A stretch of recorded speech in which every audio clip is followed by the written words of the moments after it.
Welcome back to Joe Stunner Boxing. I made a video about Eddie Hearn last week, and I said that this is now the time for Eddie to step up to the plate, and we'll see what he's made of, because, of course, as we know, he has completely lost the UK market to Frank Warren in terms of prestige and influence. He still has a few very good domestic level fighters, don't get me wrong, but, you know, Frank, especially with his stable of heavyweights, is completely dominating UK boxing. But some people just made the mistake of thinking that I was saying that Eddie Hearn is finished.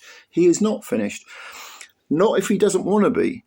The point of that video was to show people, to state, Eddie, you got to step it up now, mate. You got to ride it out. And of course, since I made that video, Queensberry have signed to DAZN, which further puts Eddie's nose out of joint and diminishes Matchroom's importance.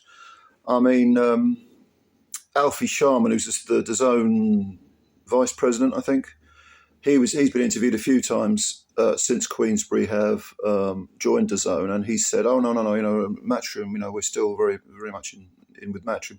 But of course, the more strings there are to the bow, will help DAZN, because they'll have different promoters all offering up their best fighters and cards. But if you are one of those strings, you become less significant because there are others to rely on. And when Eddie signed with DAZN and left Sky, you know, he suddenly he wanted world domination. That was the idea. I'm leaving. The next stage is to bring Matchroom boxing to international waters, to actually I've conquered the UK, now I'm going to conquer the world. And in trying to conquer the world, he's lost the UK back to Queensberry, and hasn't conquered the world, although they have made inroads. I mean, look, I'm not, you know, Matchroom, Eddie Hearn, Matchroom and all concerned have brought a tremendous amount to boxing, to British boxing, a tremendous amount of prestige, great fights, and so on. So it's not. I'm not really sort of anti-Eddie Hearn any more than I am anti-Frank Warren. I just, you know, I'm just observing this stuff.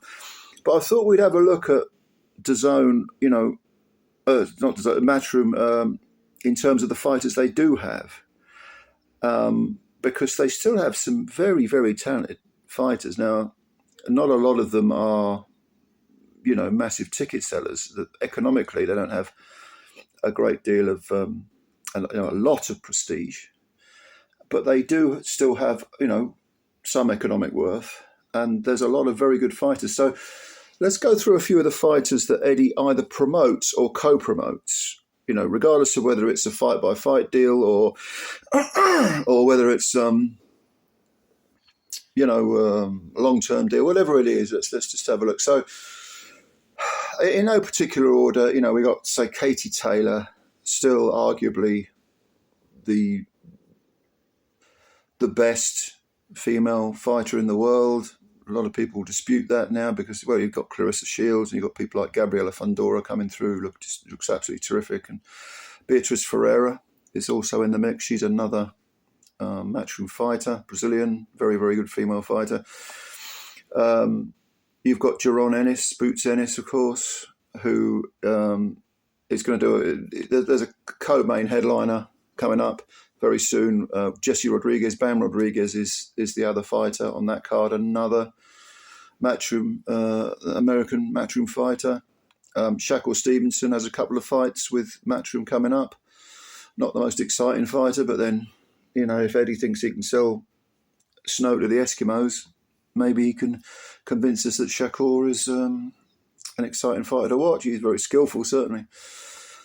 Terry Harper, getting back to the women's game, Terry Harper is a champion again, world champ. In Australia, we got Liam Paro, who's got connections to Matchroom. He's got a fight coming up with Richardson Hitchens. Jai Opataya, I think he's the best cruiserweight in the world. I don't think many people would disagree, although he's only got the one belt, the IBF belt. Who else we got?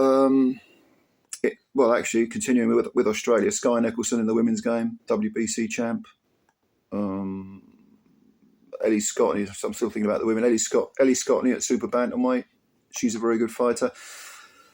Going back to, of course, in the UK stable, of course, there's still Anthony Joshua. And I know a lot of people will say, Joshua's finished. Joshua's, No. Eddie said recently, and he is correct, that Joshua remains a huge ticket seller. Arguably the most valuable, economically valuable heavyweight in the world. More so than Fury and Usyk. He might be right about that. Especially when Joshua comes back, people are going to think, is he going to get knocked out again? Oh, I've got to see this. All eyes will stay on Joshua, regardless of that obliteration by Daniel Dubois. Who else we got? Andy Cruz is in the mix. He's coming up, of course. Great talent, immense talent. Cuban, Olympian, gold medal winner, brilliant technically. But very, very interested to see how his career continues. You would think he's going to be a world champ. Austin Williams, last seen getting beaten by Hamza Shiraz. He's coming back. Can still be a player in the middleweight division. The middleweight's not a very deep division at the moment in terms of talent. So don't be surprised if Austin makes a few waves. I suppose we should mention Conor Benn. It is what it is. We'll see. We'll see what happens with Conor Benn. On the British scene, Chev Clark's in the mix. I'm not sure whether Chev goes to world level, but sells a few tickets at home. Dalton Smith is another UK fighter very good fighter. I know they've been beaten recently, but Dimitri Bivol and Edgar Berlanga can still be players in their respective divisions. They have connections to Matchroom. Gary Cully in Ireland, I think is still is he still with that Matchroom? I think he is. Galal Yafai, I should have mentioned, and Sonny Edwards, they're fighting. That's a Matchroom gig. You got up and comers like George Liddard, Hobie Price. It's not entirely bereft on the UK front. There are some some very good fights. Oh, Jack Catterall, of course, who just beat Regis Prograis. He's a Matchroom fighter. He's still definitely in the mix. Getting back to the prospects, Joe McGrail.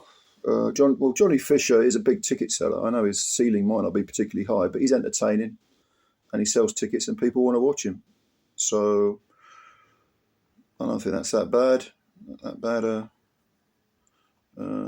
Not a bad name to have in the hat domestically. I forgot to mention Justice Hooney. I think he has ties to Matchroom. Then you've got people like Big Stepper, Khalil Coe. Very good light heavyweight in America. I mentioned Paro, didn't